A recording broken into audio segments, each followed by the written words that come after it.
just went and I got some mats, some pictures matted, and some glass. The people here at Sarnoff are amazing. Sarnoff Art Supplies here in Tucson, Arizona. Their framing, they have art supplies, and that's great, but the framing is exceptional. The framing is exceptional, and that's the reason I come to them. They mat something. It's gallery and museum grade. It's the real deal. It's really the only guys I trust with the matting. I believe that matting, knowing how to mat in itself, it's an art form. It's a very high end skill. Sometimes you take something to get mad at it, and it's not. It doesn't cut it. If you have the experience to be able to see those things, you will start noticing who are the pros and who are just, who are the ones who are just playing around. And that's one of the things that I like.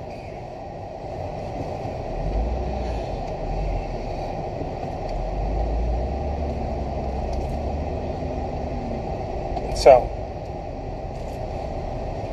I like getting my work done by pros. Especially the more serious stuff, right? The stuff that I've sold to more serious collectors. Some collectors are just more serious, right? They pay for the extra stuff because they understand, right? They pay for the extra things. I'm going to give you an example. I have a collector who only buys the museum grade glass. This collector's not playing around, right? They don't play around. They also know what they want. They know exactly what they want. I had a collector also from Canada. My sketches, my drawings, right? She would pay a premium price for the sketches so that instead of them being done on paper, on sketch paper, charcoal paper, they had to be done in a very thick paper, and it's possible on a matte paper, right? 2-ply or 4-ply matte paper. And the reason for that is because it matters, right? Of course it matters, but I can't do that for everybody. I put it out there because some collectors are like, oh man, this is not in the best surface. I wish that you would have spent much more money on the canvas. And I'm like, well, yeah, but then I can't auction it. I can't start an auction at $1 on eBay if the canvas itself cost me $200, right? So it's give and take. I allow for people to buy paintings, and they're not all going to be in the same range, right? That's why there's different price points. That's why there's different things. And this is something that took me a while to understand. This is why a lot of artists have a hard time. They're like, oh, I can't sell my paintings. I can't sell my paintings. Well, what are you painting? Well, I'm painting on this elaborate frames, with this elaborate canvases, Belgium linen and shit like that, right? And they're this huge paintings, 5-foot paintings, and I have a hard time selling them. And my first question is, well, who are you trying to sell them to?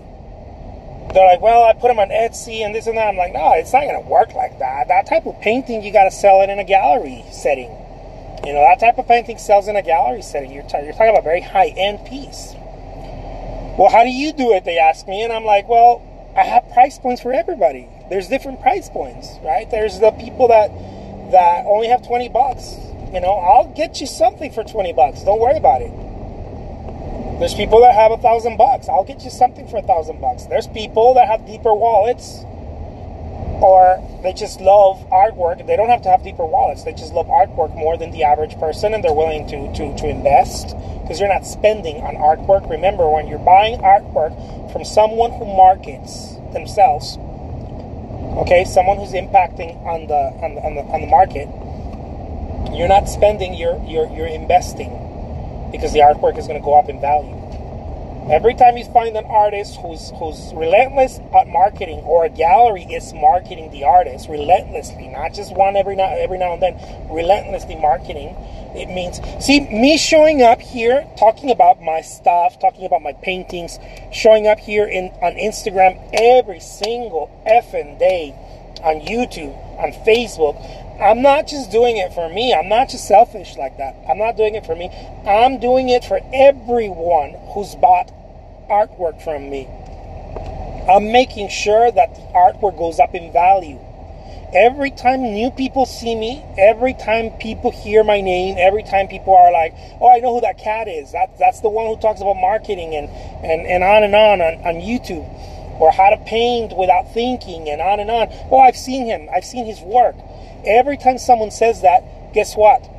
Little increments, but the artwork goes up in value. The artwork goes up in value. That is what happens in the art world.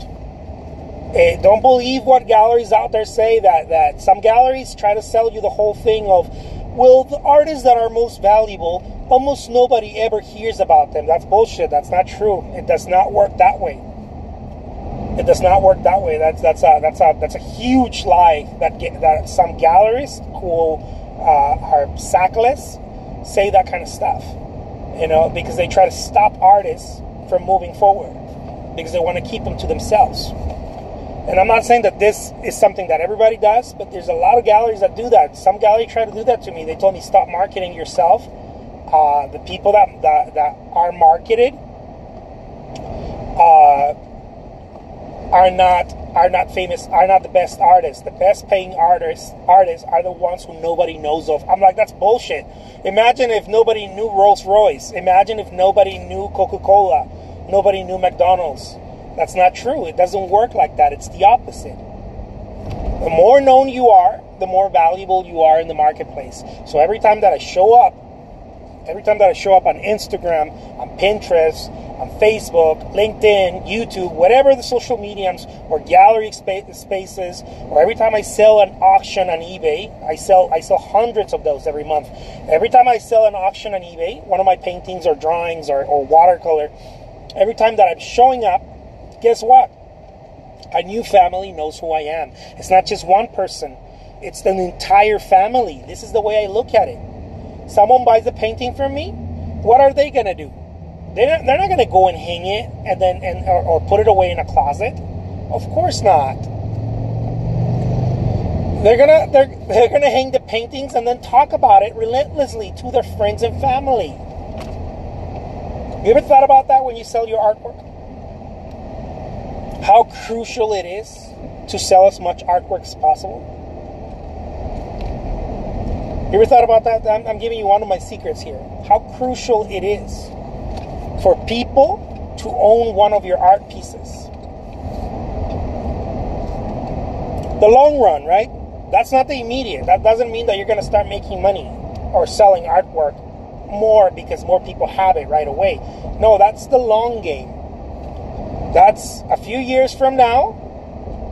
I don't know how many. Maybe when I'm not here anymore. Maybe when I'm not in this planet anymore, right? There's going to be so many people that have my artwork that it will be inevitable to recognize the name. People are gonna say, oh yeah, well, my aunt has one of his pieces. Oh yeah, well, I bought one of his pieces. I make it available so that people can buy it, because I'm playing the long run. I'm not just playing the short run. Is, oh yeah, he was famous in the 70s. In the gallery circles. That's the short run. I'm going for the marathon here. Okay? I'm going for the marathon. I show up for my collectors. I'm going for the long run. Oh yeah. I bought a painting from him, and so did thousands of other people. They bought a painting from him. What do you think is going to happen? Those people marry, they divorce, they pass away. What do you think that happens to those paintings? Or they resell them. They go on. Those paintings go on. They start one of the concepts that I use to describe this, they get rinsed and repeat, right? They get washed in the marketplace. Every time that you put something, a piece of content, especially a physical, not a virtual, not only a virtual, right now there's a lot of virtual pieces of content put out into the world, but when you put something physical, you touch someone physically, right? You physically give someone a card, a written note, a phone call. That's physical. That's not virtual. It's a physical, right? It's a physical thing. Every time you give something physical, guess what happens? You're touching people. You're ensuring that people have something to talk about with you.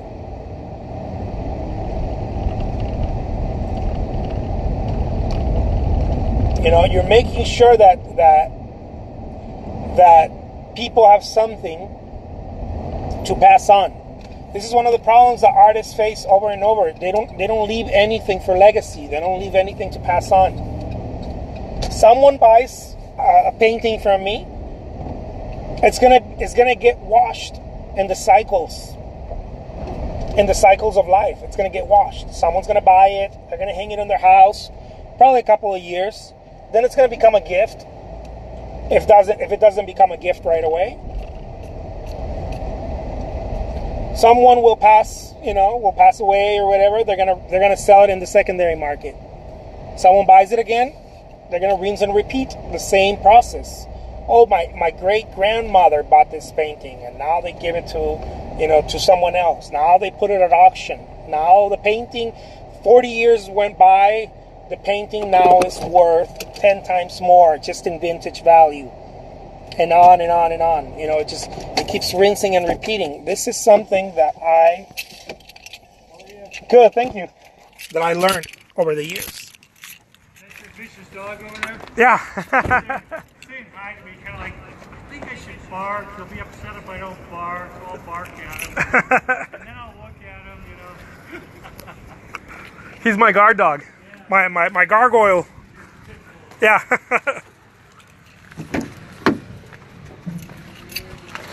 So there you guys have it. I wanted to share this little bit with you, in case you ask yourself, should I be doing this? Should I be doing that? Should I be giving stuff out for free? Should I be giving my time for free? Man, it's the most valuable thing you can do. One of my early mentors, who didn't know was my mentor, was Joe Polish. Joe Polish from Piranha Marketing. I learned so much from this cat.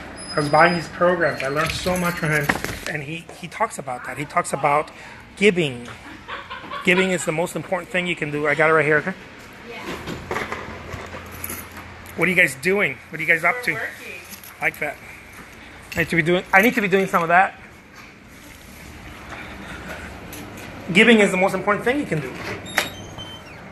Every time you give of your time, you give of your talent. Here's what singers do. Here's what baffles me. I used to be a musician. This is what singers do. Man, if I could just get a gig, if people could see how good I am. That's bullshit. Go play for free 1,000 times. But yes, I agree. People want to get paid right away. You know, and I'm not against monetizing. You should get paid. But you're not going to get paid every single time. 90% of the things I do, believe me, I don't get paid for them. 90% of the stuff I do, I don't get paid for. Nobody pays me for these videos. Nobody pays me for writing articles on LinkedIn. Nobody pays me for any of that stuff. 90% of the stuff I don't get paid for. And this is something that I learned. Again, I learned this from Joe Polish. He built his entire business on giving away. His entire business. He had a business, a carpet cleaning business. And I remember reading the first time when he said it, and I was like, man, I was baffled. He said, I didn't know how to get business. I didn't know how to get people to trust me. So what I did, he said, is that I started marketing, right? Marketing through flyers. I think he was doing flyers. I mean, this guy is, you know, Because you don't need money. How much is a flyer? 5 cents a flyer? 10 cents a flyer? I don't know. At most 10 cents. Paper flyer, black and white, something that you can even, print out in your local. You don't have to go anywhere. And he said that he was giving away a free room. Like I'll clean the carpet of one room in your home. Okay? And guess what? What did that make? Most people are like, oh no, that people are going to take advantage of him, blah, blah, blah, blah, blah. That's not how it works. What happens is that now he opened... No, I haven't. Oh, okay. Now it opened the door for people to go in, right? For him to show his other products. Now, some people didn't pay him. Of course, some people didn't pay him. Some people paid if anything, gave him a tip. But some people were, because he did such a great job, jab. He did such a great job at it that people were just, like they want to reciprocate. Because human beings are innately good. Most human beings are very good people. They want to help. If you feel like something is given to you, you want to reciprocate. It's one of the laws of human, just being human. It's a law. Everybody does this. If someone smiles, you want to smile back. Unless you're having a horrible day or you're just, you're in a horrible position. But most human beings are not there. Most human beings are, they have challenges. We have bills to pay. We have emotional things to go through and on and on and on. But when someone smiles, you want to reciprocate right away. You want to smile back. When someone says hi, you want to say hi back.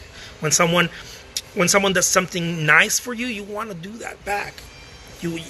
As a matter of fact, you feel stressed if you don't do it. It's so ingrained in society. So I'll leave you guys with that. Don't feel like you're working for free. Don't feel like, oh my God, I'm doing so much more. I'm not getting paid for that. Here's a little tip. Do much more of the free stuff and watch you get paid more. Whatever the free stuff is. I don't know. It doesn't have to be giving away your products. It doesn't have to be that. But it can be reaching people. Working an extra 2 hours to make phone calls and reaching people out, writing some notes. Writing something on Facebook, an extra 15 minutes to someone. I don't know, like it's effort. It's always going to come down to giving. One of the things that I found out is you got to give 10 times more than what you're asking. You got to give 10 times more. You got to figure out how to give 10 times more than that, what you're asking. And it's always going to work. All right, guys, I'll leave you with that. My name is Jose Trujillo. Take care. Bye-bye. Bye-bye.